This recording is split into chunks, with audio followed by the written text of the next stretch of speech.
জুলাই সনদ বাস্তবায়নের দাবিতে রাজপথে নামছে বিরোধী দল। তাদের অভিযোগ, সংসদে কথা বলার সুযোগ থাকলেও কার্যকর কোনো পদক্ষেপ নেই সরকারের, বরং গণভোটের রায় উপেক্ষা করে নিজেদের মতো সনদ বাস্তবায়ন করতে চায় ক্ষমতাসীনরা।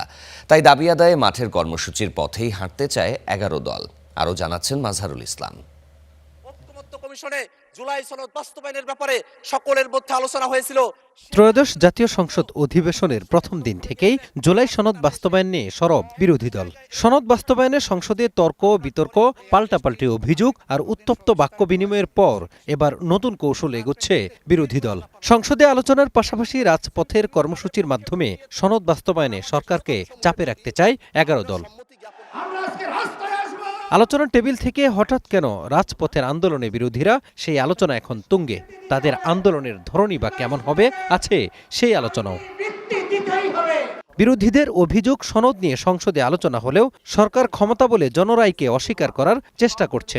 গণতান্ত্রিক রাষ্ট্র প্রতিষ্ঠায় জনগণ যে রায় দিয়েছে সেটি বাস্তবায়নে রাজপথকেই কার্যকর মাধ্যম হিসেবে বেছে নিয়েছে তারা। জনগণের চাওয়া গণভোটের রায় বাস্তবায়ন করা, সেখান থেকে তারা যে বিচ্যুত হচ্ছেন, সেই বিচ্যুত হওয়া যে জনগণকে অস্বীকার করা, জনগণকে অমান্য করা, গণভোটের রায়কে অমান্য করা, সেই বিষয়টা আমরা তাদের কাছে খোলাসা করতে চাই। এটা যে বাংলাদেশের 70% মানুষের মনের কথা, সেটাই আমরা রাজপথের কর্মসূচির মাধ্যমে সরকারকে জানান দিতে চাই। পার্লামেন্টে মেজরিটির জোরে ওনারা এগুলো বাদ দিচ্ছে, সংস্কার মৌলিক জায়গায় না করে নামে মাত্র কিছু সংশোধনী এনে জনগণকে বোকা বানাতে চাচ্ছে।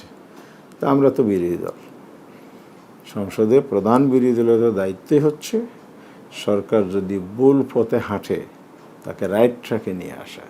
রাইট ট্র্যাকে নিয়ে আসার জন্য আমরা মুলতবি প্রস্তাব দিয়েছি, ডিবেট হয়েছে। সে ডিবেটে তো সন্তোষজনক কিছু আসে নাই। বিরোধী দলের নেতারা বলেন তাদের আন্দোলন হবে শান্তিপূর্ণ, তবে এর মধ্যে সরকার যদি দাবি না মানে তাহলে ধাপে ধাপে বাড়বে আন্দোলনের পরিধি। আমরা নন ভায়োলেন্ট মুভমেন্টের দিকে যাব, রাজপথে প্রতিবাদ করব, রাজপথে আমরা সংগ্রাম করব, সরকারকে আমরা দৃষ্টি আকর্ষণ করব, সময়ে সময়ে চাপ প্রয়োগ করব।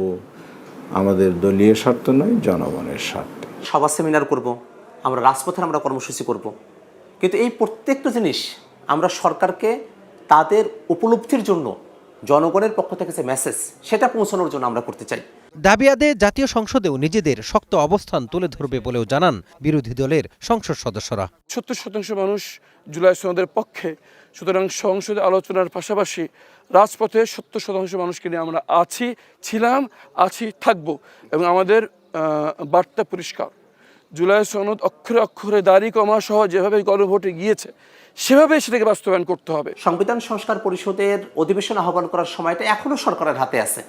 এটা যেন সংসদের মধ্যেই যেন এটা একটা সুরাহা হয়, সেজন্যই আমরা সরকারকে এই বক্তব্যগুলো আমরা দিতে চাই। সংসদের ভেতরে আলোচনা থেকে রাজপথের আন্দোলন, বিরোধীদের এই কৌশল কতটা সফল হবে তা এখনই বলা কঠিন। তবে রাজনৈতিক অঙ্গনে নতুন করে উত্তেজনা বাড়ছে, আর এর প্রভাব পড়তে পারে সামনের দিনগুলোর রাজনীতিতেও। রাইট আছে, তারা ওয়ার্কআউট করতে পারেন। Mazharul Islam, star news, Dhaka.